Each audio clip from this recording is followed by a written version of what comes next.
Okay, hi everybody. So I'm Peter Kiang from UMass Boston, Asian American Studies program. Just quickly connecting to that, I mean, I try not to make big claims about education. I think education fundamentally is both potentially liberating and also it reproduces existing structures, and so both are true. And so in my work, I have really just tried to modestly model good practices in the domains that I have some control over. A lot of that is the classroom, my own courses, and to the extent that I direct a program, the shaping of that program and its values. Okay, so I want to start here, and here we are. The institutional space that we're in is Tufts University. The neighborhood or community space that we're in is Chinatown in Boston. This is a community that goes back 130 years, so well over a century of history and issues and engagements that are in this surrounding 10, 20 block space that we're in. And if you've been following the Boston City Council debates over the redistricting map for the city, the heart of that concern is really about the lack of political representation in Chinatown and the opportunities or obstacles for Chinatown to have a chance at real political representation in the city of Boston. So all of that is just fresh 2012 July news. And I think in light of the theater gruesome reality from this past 24 hours, my focus here is really on life and death and Chinatown as a space and the connection to Chinatown. So this first image here, clearly it's a cemetery space of some kind. The writings on the tombstones are in Chinese. Civic engagement, I think, requires being multilingual oftentimes, and those of you who cannot read Chinese are at a real disadvantage to understand what this slide is presenting to you. It's hard to know where this is, and you could easily imagine, wow, maybe it's China, maybe it's Hong Kong, maybe it's Taiwan, maybe it's Malaysia. Okay, I don't know. You keep thinking about it. This is the same cemetery space. The stones are broken, chipped, some are knocked over. In the previous slide, you could just see weeds, kind of unseemly for a cemetery final resting in peace space. A lot of stones are in this space, 1,500 plus stones with Chinese characters in this one, what you could call segregated space of a cemetery. What makes this a civic engagement issue for us in Boston? This is the public cemetery of the city of Boston. This is the public cemetery of the city of Boston. And there are segregated Chinese burial grounds, and if you visit those spaces in that one little corner of the public cemetery, it will remind you in breathtakingly powerful, personal, internal ways of racial inequality, poverty, and social class injustice, the importance of language, possibly the importance of non-Western spiritual practices.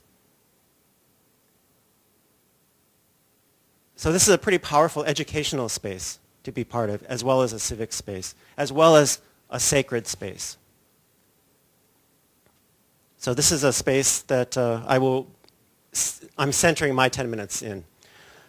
Harrison Avenue is this street that we're on right now. This is Harrison Avenue in 1903. This is an active, vibrant Chinese community, and this happens to be a funeral procession along Harrison Avenue in 1903, steps away from where we are today. And typically, the funeral processions beginning in Chinatown, the burial space ending up at Mount Hope Cemetery.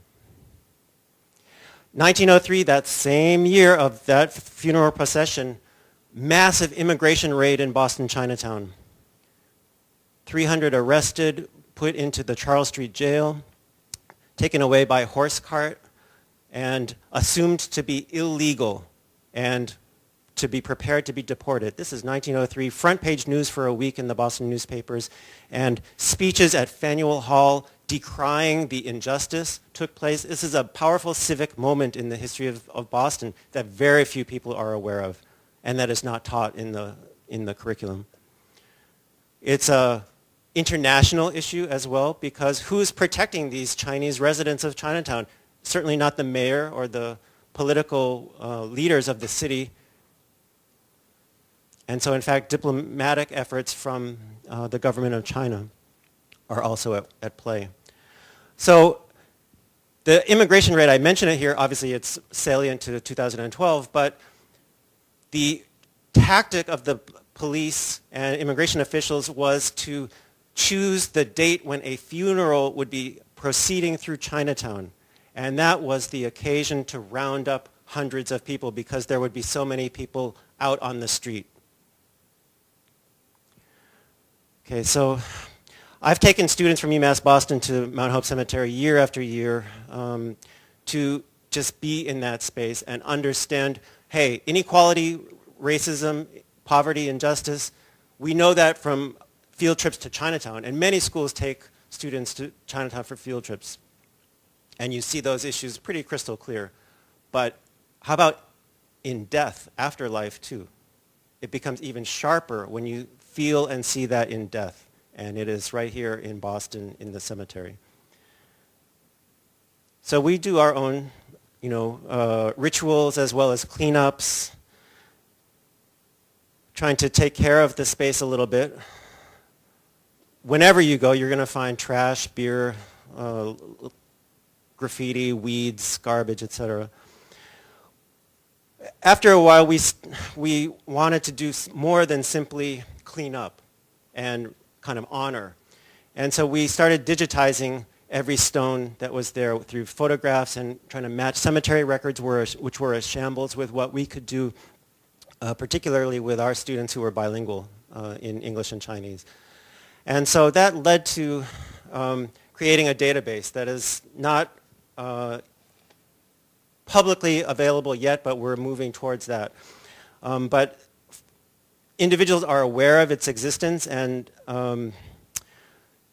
so in 2010, the grad student who was heading up this project with me at that time was named Laura. And so I got this message. This is just one example of how the civic space and this little project with Asian American Studies students locally connects to something that's beyond Boston, and it's going to lead internationally.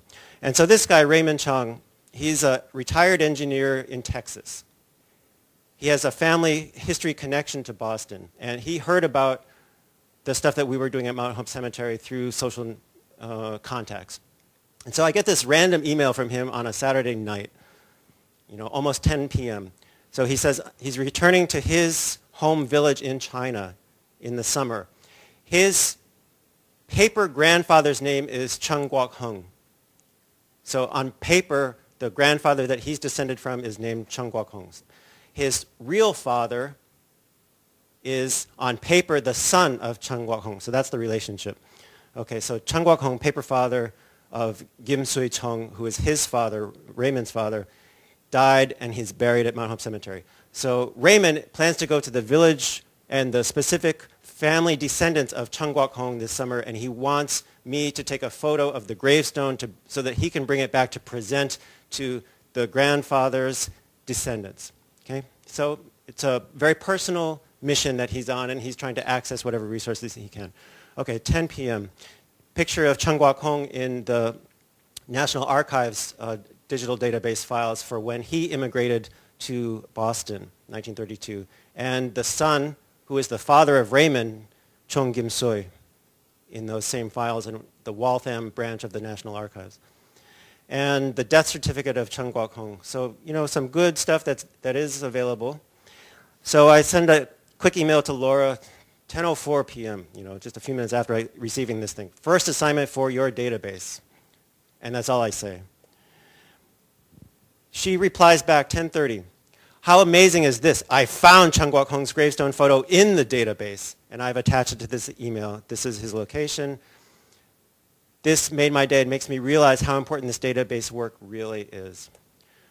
And that's what exists in the database file, which we sent back to Raymond, which we didn't even have to go to the cemetery, although that would have been good too. Raymond replies shortly after 11 p.m. with immense happiness. I'm so glad to have the photo of the paper father of my father. So this is going to be on its way to China through this little email exchange and the digital archiving. Meanwhile, Laura posts on her Facebook page this random comment, so happy. No one knows what she's referring to except me. And that made me so happy. So that's a quick little exchange from 2010 summer. This is Laura. Okay, so I mentioned all these things, in a very simple way. And I hope you can read this. This is from 1997, the Commissioner of Education for Massachusetts at that time, Bob Antonucci. This was the period when the curriculum frameworks for the Massachusetts schools were being developed. And it's those curriculum frameworks which were then aligned with the MCAS tests, which were also in the process of development. So high-stakes testing is connected to articulated frameworks about what is important to learn and teach in Massachusetts schools. These are the policy documents about what's important to know if you're educated in the public schools in Massachusetts. And so in the social studies and history curriculum frameworks draft that were circulated, some of us did a review of it, and there was nothing about Asian American anything in it. So we wrote a scathing letter to the framework chair as well as the commissioner, and the response from the commissioner was, I agree with you totally. You are right. And this and this and this are important. No change was made in the document, but it was a very nice letter at the time. So the policy of the Commonwealth of Massachusetts in terms of what is important to know and teach in history and social studies, K through 12, there's nothing about Asian American anything in it. And that has continued to be the case. So we continue to have racism in the schools and bullying and et cetera, et cetera. I mean, this is one example. But we come back to a site like this, and when I bring students here, whether they're Asian American or not, whether they're Chinese or not, whether they have family members buried here or not, obviously 99% of them do not, but it is unforgettable. And this is not required or expected in Massachusetts public school education. And I guess I'm arguing that it needs to be. And here we are in Chinatown, footsteps away from Harrison Avenue, and not far from Mount Hope Cemetery. And those spirits are thinking, wow, U.S. society is in chaos. And those spirits remember times of injustice and suffering and struggle. But when younger generations go to their burial grounds, they are in deep honor of that sacrifice, and they want to do more. And so that's kind of where we're coming from in Asian American Studies at UMass Boston. We want to do more. We know struggle, but we're here, and we are going to do more. And this is one small example.